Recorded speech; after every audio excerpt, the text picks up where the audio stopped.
for the potential of any civil unrest over the next few days, but while reassuring our public that it is our expectation that any demonstrations will remain peaceful.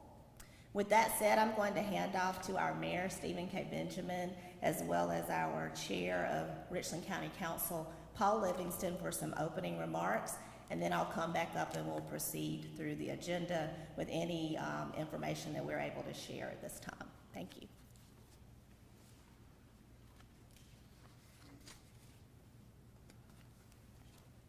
Well, thank you all for taking some time to be with us today. I want to thank, obviously, all of our program participants, to hear from our law enforcement leaders, and Sheriff Lott and Chief Holbrook.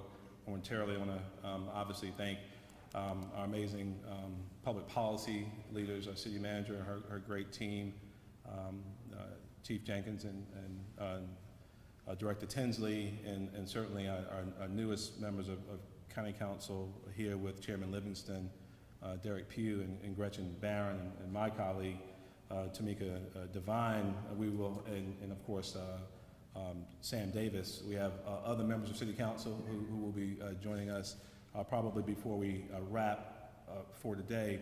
But thank you all, members of the media, for being here with us today. This is a unique opportunity where, just as guardians of the public trust that we are elected to these roles, I've always believed and stated, some of you have known for years, that you are the fourth estate as well.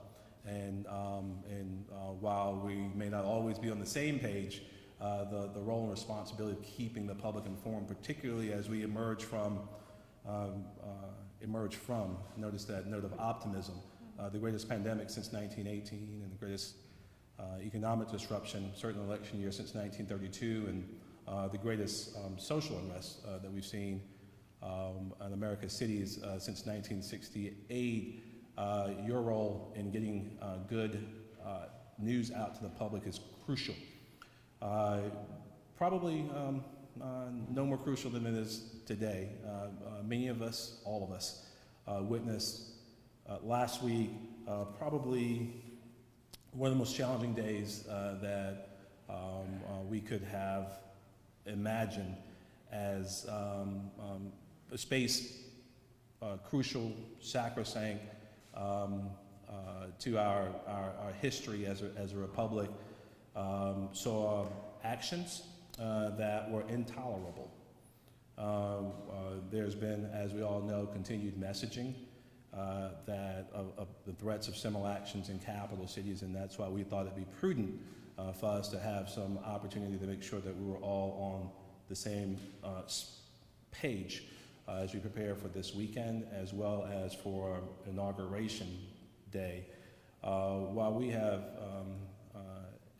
every reason to give credibility to any threat, whether it be clear and direct, or if it's simply articulated on social media, it was important for us, as we respect the honor and sanctity and safety of our public and our public institutions and our citizens, that we step up and as one unified voice and help all of us understand that as leaders, we are always prepared for the worst, but we hope and pray for the best. So we gathered here today, this afternoon, to assure all citizens in Columbia and Richland County, across the region, that every preparation is being made to ensure the safety of our citizens and their property as concerns of planned protests continue. In this country, in this state, and certainly in this capital city, as we see protests often as the home of our State House, we understand that First Amendment rights are sacred. They are sacrosanct to who we are as a country, and they will always be protected. But acts of violence will not and never will be tolerated. It's important, again, that First Amendment rights not only protect the rights of citizens to lawfully protest, but it also extends to each and every one of you as members of the media, and we will continue to work closely with all of you to ensure your safety as well. Chief Holbrook is going to detail how his department is working very closely with every available law enforcement agency to protect our citizens and our public institutions, as will Sheriff Leon Lott. I'm so thankful for the team of men and women that these two gentlemen lead. I believe that combined, we have the very best law enforcement leadership in the country. Again, we will continue to be communicative and transparent in ensuring that information that you need, that our public needs, to ensure that we're all safe and secure, enjoying the peaceful enjoyment of our homes and our property, that it's clear. And obviously every tool that we have in our toolbox to make sure that happens, we will not hesitate to use. Before I pass the microphone, I do want to say this, I do want to emphasize to our citizens, we're preparing for anything, but we're optimistic that citizens will exercise a thoughtful discretion to make their views known, but to do it respecting each of us, our individual property, and certainly public property. But unless there's a need this weekend, and certainly on Inauguration Day, to be downtown, if you have no need to be downtown, I encourage you to stay home. There's no need to add to the mix. So that is a word for each and every one of you. So I'm going to step aside and give the microphone to my friend, our chairman of Richland County Council, Paul Livingston. Thank you.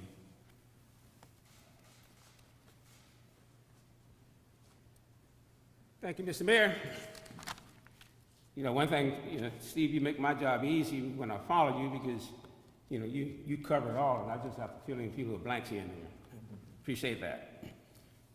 On behalf of Richland County Council and all the citizens we represent, let me first start out by just simply thanking our law enforcement and first responders. Those are the individuals that are going to be at the front line and make the difference if there need to be a difference made coming this upcoming event. Now, but let me say I'm extremely confident that we're in good hands. When I think about last year's protests and the challenges and how well we handled that relative to the many, many situations across our country. As a matter of fact, some individuals saw us as a model. That's how it was handled. So we have to thank individuals for that.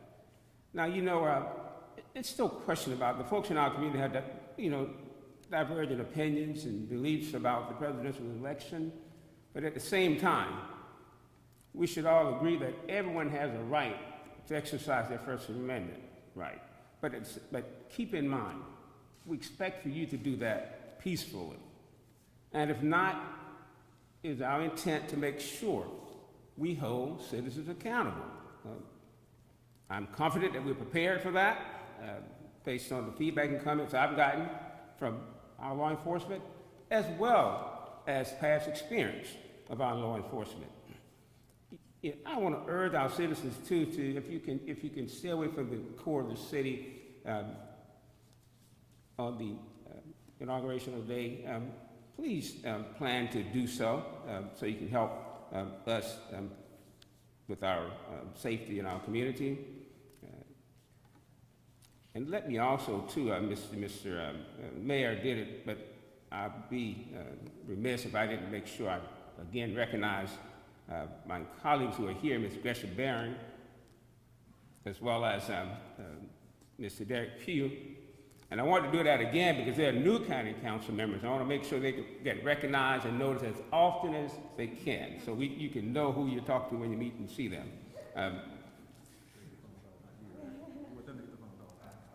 Steve, don't give the secret away. But again, on behalf of Richland County Council, all the citizens we represent, I'm honored for this opportunity.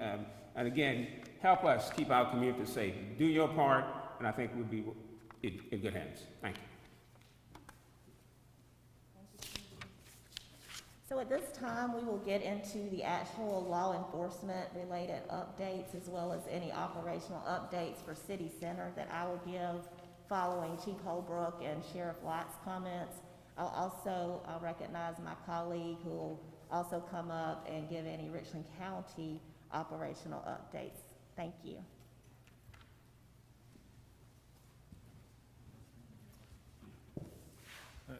Good afternoon. Thank you, Ms. Wilson, Mayor. We've had to do this too many times. We often talk about the value of relationships and partnerships, and that is an investment that pays dividends for us time and time again, and this is another example of that. Really, the purpose for my remarks is to provide reassurance to our citizens, to have confidence in our preparation and planning. It's been extraordinary. It's a pleasure to, and really a privilege to lead the police department, but participate in planning or having responsibility for planning of an event of this magnitude or events of this magnitude with the support of manager and mayor and our elected officials.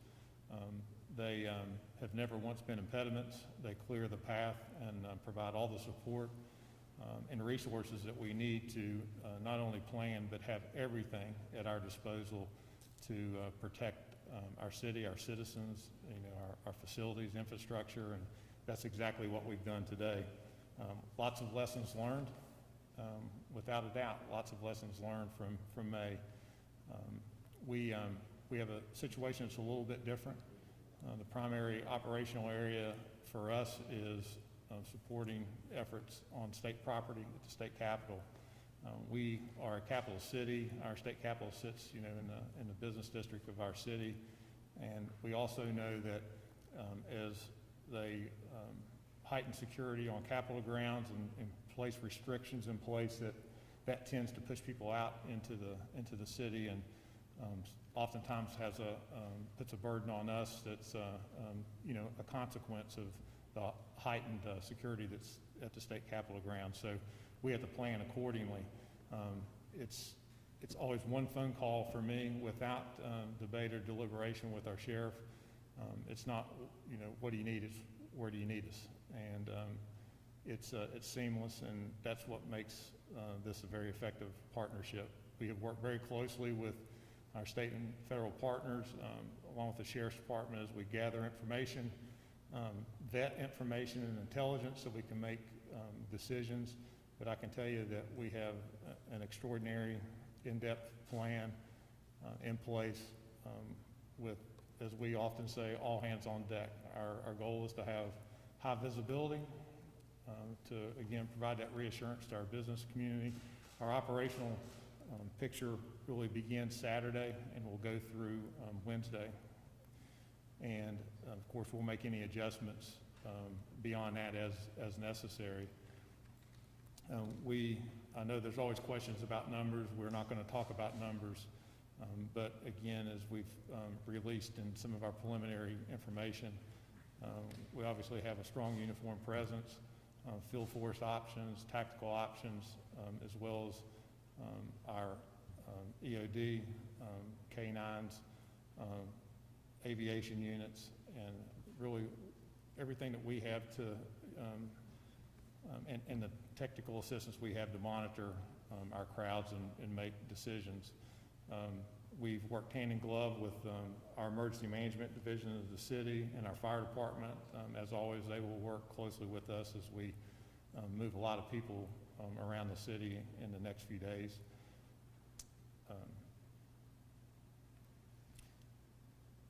This message has to be clear. We're going to be there to support and protect those that choose to exercise their First Amendment rights. But we will not tolerate any lawlessness, civil unrest. The response will be immediate, swift, and certain.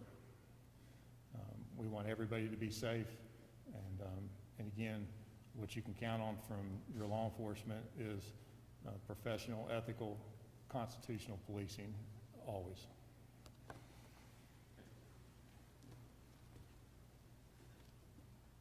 You see Chief Holbrook and I are standing up here together, and that's because we do work so close together. Our team is one team. It's not the Sheriff's Department, it's not the Columbia Police Department. It is one team of public safety in the city of Columbia and Richland County that works closely together, and we are capable of addressing any kind of issue that rises.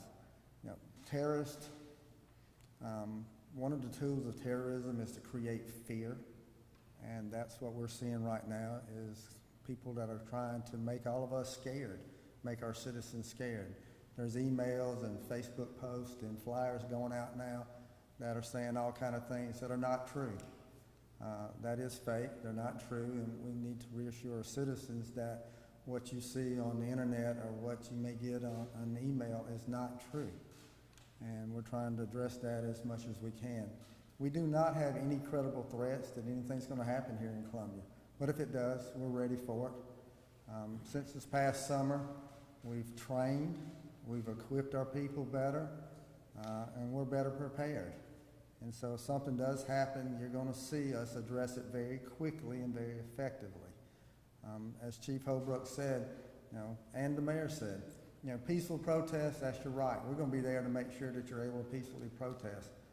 But rioting is something different. We're not going to allow rioting. So, live your life, citizens, live your life. Don't live in fear. Go about your normal daily activities that you would do any other time. Don't let those who are trying to disrupt our way of life win. And you'll do that if you live in fear and you change your activities. So just be assured that we're here to protect you. And I'm going to echo what Chief Holbrook just said just a second ago. If you come to Columbia and think you're going to riot, you better think twice, because between both of us, we've got a force that's going to deal with that, and we're going to deal with it the way it needs to be done.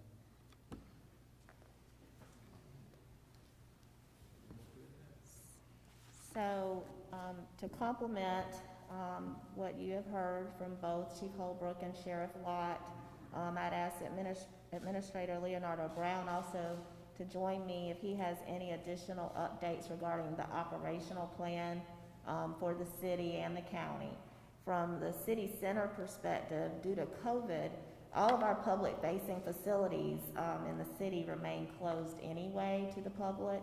Operations and services continue and have been seamless since the beginning of the pandemic, but they're for the most part being handled remotely. And so for any of our staff that do continue to work in those facilities right now, we are going to ask that they too will be working remotely on Wednesday, January 20th. So again, the citizens won't see any difference really with public-facing facilities. They're already closed due to COVID. Our staff that may be working in those facilities on staggered schedules, et cetera, we are going to ask that they work from home or work remotely on Wednesday, January 20th. We've also been in communication with many of our major property managers in the city center, downtown corridor, the major business complexes, and they too, on their own, have made operational plans for next week, Tuesday and Wednesday. Many of them have determined to restrict public access to many of those major business facilities downtown and add additional security measures out of an abundance of precaution. In general terms, and I think you've heard now this probably for the third time, I know Mayor Benjamin stated it, Councilman Livingston stated it, and then both the chief and the sheriff have reiterated that while we are not wanting anyone to live in fear, we are also wanting and urging you to use common sense approach to your day-to-day activities over the next few days. And so out of an abundance of caution, we do advise citizens to be in, that may have to be in the vicinity of the State House and the City Center on Wednesday, January 20th, to only do so if it's just absolutely necessary. Finally, from a parking perspective downtown, the Parking Services Division will modify its operations on Sunday, January 17th and Wednesday, January 20th. Public visitor parking will not be available at the following locations on, again, Sunday, January 17th and Wednesday, January 20th. And those locations are the Lady Street deck, the Park Street deck, Lincoln Street deck, and the Washington Street deck facility. Those addresses of those parking decks will be widely shared on all of our social media platforms and the city's website. We will ask monthly permit holders to be able to continue to have ingress and egress access as normal because they have access cards to do that. But to the public, there will be restricted access on January 17th and January 20th. 2 of our parking facilities will offer one access point. The Assembly Street access point at Our Lady deck will be closed. Monthly parkers are advised to use the Lady Street access point and the Park Street access point at the Park Street deck, it will be closed. So monthly parkers and hotel guests downtown are advised to use the Pendleton Street access point. And again, all of this we will have widely shared on our social media platforms and the city's website at columbiasc.gov.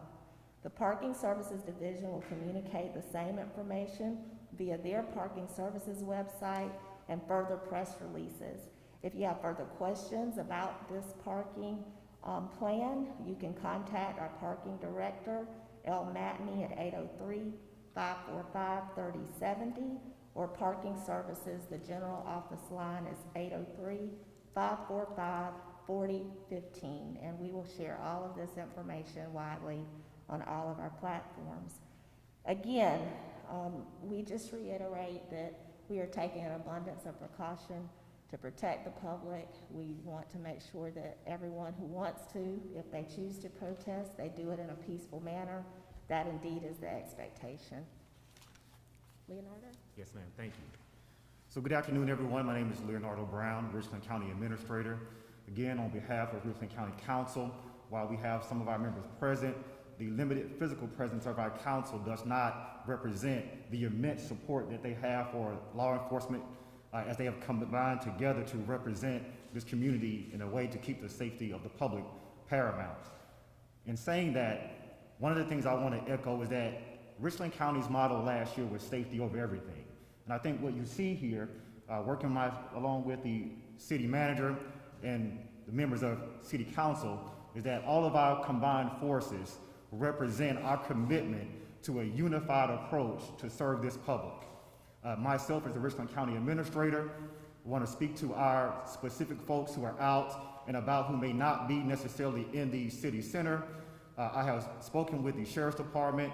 Sheriff Lott is here. We want to make sure that you are aware that even though the city may be the center, that the Sheriff's Department will continue to have its forces available for any of our county facilities spread throughout Richland County. So no one should be under the impression that Richland County would not have the necessary coverage that it needs. So I've been informed by the Sheriff's Department that everyone should continue to, as the Sheriff has said himself, live your life. So whether you're at the city center or throughout Richland County in one of our governmental facilities, you will be protected as necessary. Also want to remind everyone that our Emergency Services Operations Center is at an enhanced awareness level, which simply means that our EMS responders will be available to respond as necessary should the need arise, as well as our fire marshals in coordination with the Columbia Richland Fire Department. So again, that just echoes that our joint commitment to serving the citizens of Richland County and those who are represented within the city limits. The last thing I'll say is, again, on behalf of Richland County, that if you are an employee of Richland County, please look at Richland County's website, monitor our social media pages. If there is any changes to any status of our facilities, we will post those. So that's where you need to get your information from if you are an employee of Richland County, as well as a citizen who may be entering into a Richland County facility. Again, thank you on behalf of Richland County, City Manager Wilson, for the opportunity to speak to the citizens. Thank you, Mr. Mayor. Thank you, Chairman Livingston. Thank you, Leonardo. At this time, I think all recognitions have been made by Mayor Benjamin and Chairman Livingston, but again, I know I speak on behalf of Administrator Brown that we're very thankful for the elected leadership and the priority that all of these elected members here and those who couldn't be here place on the safety of our city and our county. So thank you again, Mayor Benjamin, Chairman Livingston, Mr. Davis, Ms. Devine, Mr. Pugh, and Ms. Barron. Looking forward to meeting you more and working with you more. I'd be remiss, and they asked me to say on their behalf that Councilman Duval and McDowell are in the line waiting and being proactive as they are getting their COVID vaccine today. And it's a long line over there, and we're happy about that. So they couldn't quite get here, but they wanted me to give their regrets for not being here.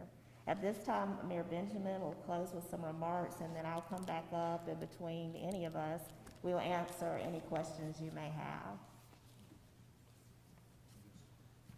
No, just summarize all the comments you've received.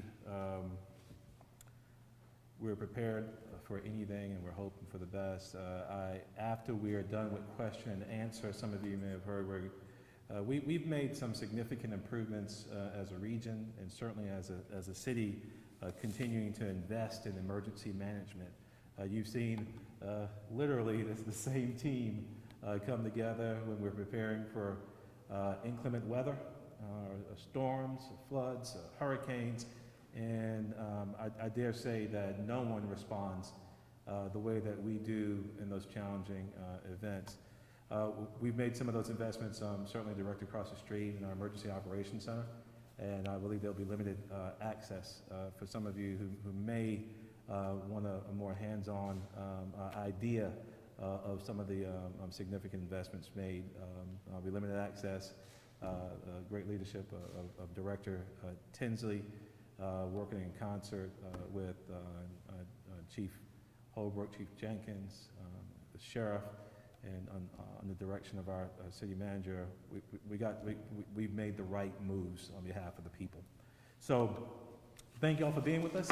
Happy to field as many questions as we possibly can. We've seen this movie before. This is like the fourth or the fifth time there's been a press conference where there's been reassurances to the public that there's going to be adequate protection for possible, I guess, non-peaceful protests. Does this one feel different to y'all, or how might this one fit different preparation-wise from some of the things we've seen earlier in the year? You mean you've seen that with us?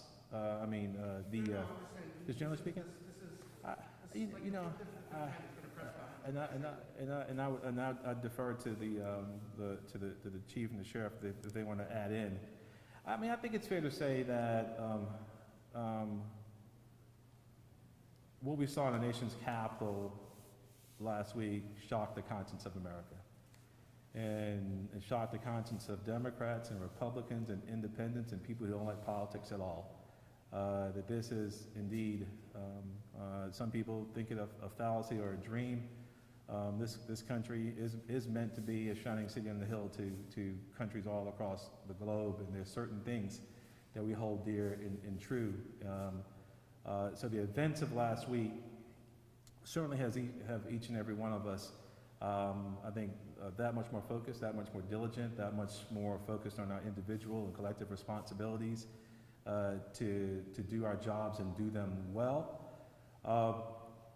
We are optimistic that there will be a non-event, but the important part of preparation, particularly in public leadership, is that you prepare for everything, and that's what we're in fact doing. A key piece of any type of emergency preparation and response is this clear and complete and transparent communication. And that's what we're just making sure we do here today. We're communicating those who might want to cause problems, but more importantly, we're speaking to the mom and dad at the kitchen table who are concerned from what they're reading or hearing or seeing on social media. We're speaking to our citizens who care about this city and care about this country, and just making sure that we're working to reassure them. And again, you can only do that, Ms. Wilson and others, you know, these are things you learn over the course of time, but I remember, many of you remember our constant press conferences in the wake of the storms in 2015. And we learned very quickly that constant communication, just pushing it out and being fully transparent. When you can do so and do it responsibly, it helps the soul. If you asked about a sense, it helps the soul of the body politic, and that's what this is about. Have you reached out, or have you all reached out to any of the businesses in the area downtown for them to take any other significant precaution in case things were to get out of hand? Who is recommending to the business owners of restaurants and people of that nature? Sure. Ms. Wilson touched on some of that, but there has been open and constant communication. We, as you all may know, we don't have a shy business community here. They stay engaged and involved.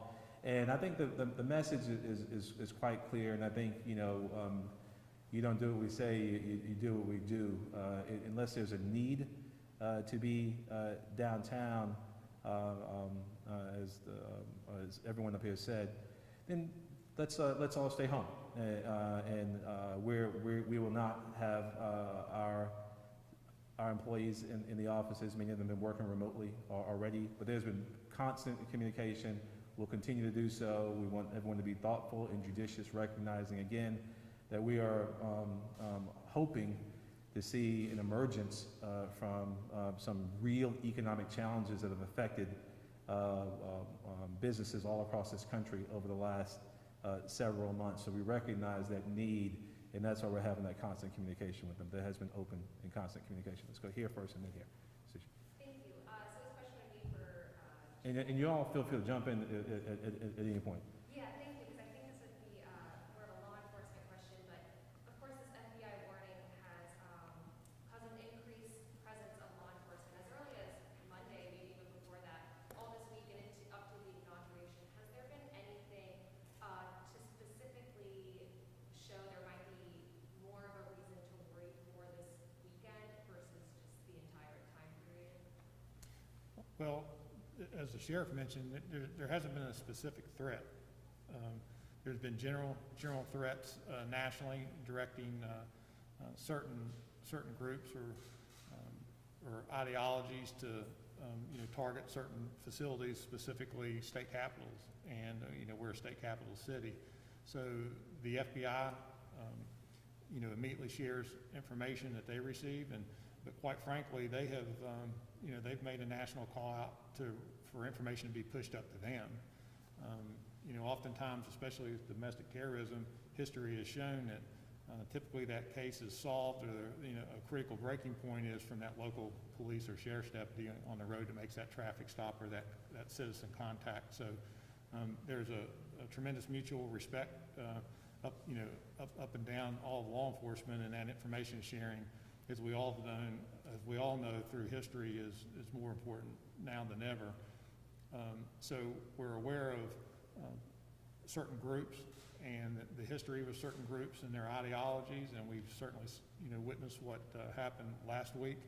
And again, we locally have had lessons learned on just how quickly emotionally charged crowd can go from lawful and peaceful assembly with people expressing themselves to civil unrest, property destruction, and injury.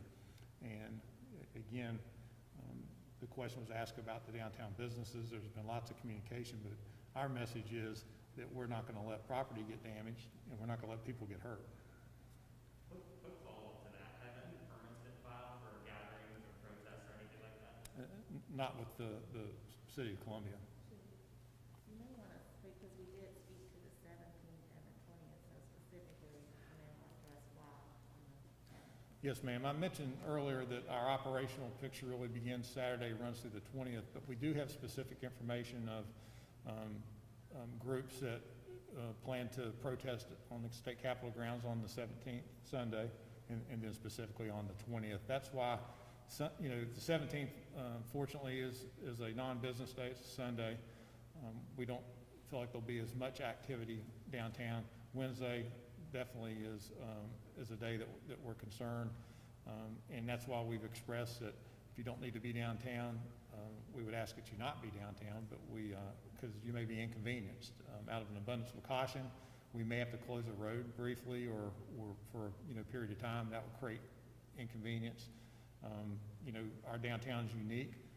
We have a entertainment area, restaurants, but businesses, high rises, and then we also have residential areas. So, and a school that all sits, contiguous to one another. And those are areas that, we're very focused on, and we have personnel that are prepared to, again, have high visibility and respond immediately to anything that may be unlawful or concerning.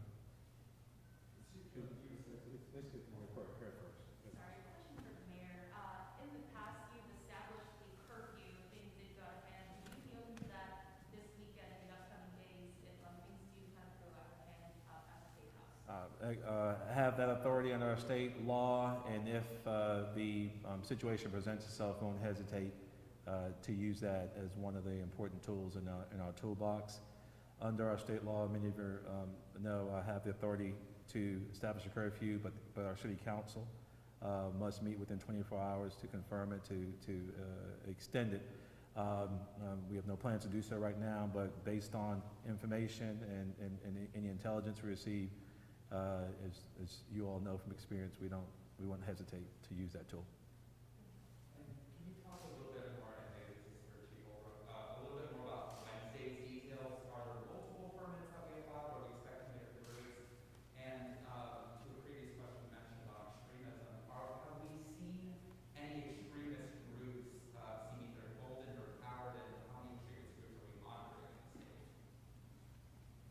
So again, the city has not received any permits, requests for permits for any kind of protests, marches, or anything of that nature. You'd have to speak with the BPS to specifically address whether any permits have been requested on their property. And what was your second question? Extremism.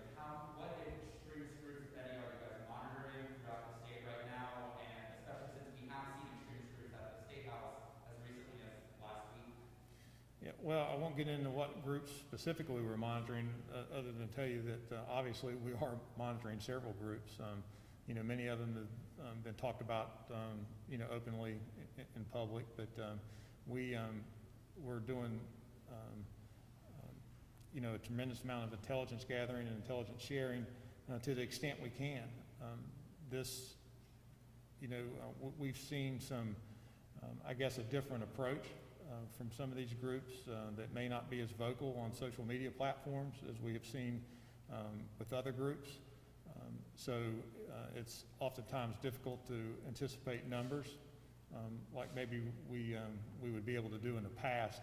So again, that's what we plan for, what of our experiences. We plan from what our experiences have been in the past, plan for the worst, and expect the best. If we have no other questions, we do want to still remain cognizant of the fact we're working away through a great pandemic. I want to thank everyone for showing up and wearing your masks. Chief Jenkins did tell me he is passing out tickets if your mask comes off. So be fully prepared. He did tell me that. I think DeSuma has one in his back pocket too, a ticket book. So thank you all. Thank you for what you're doing. Thank you for what you continue to do. We'll be heading across the street, this catty corner, to the EOC. If you want to come say some things. 1800 Main Street. It's catty corner. If you can't get there, you're in bad shape. God bless you. God bless this country, the state, and God bless the city of Columbia. Thank you to all these amazing men and women who do their part every single day to make this place a special place to live.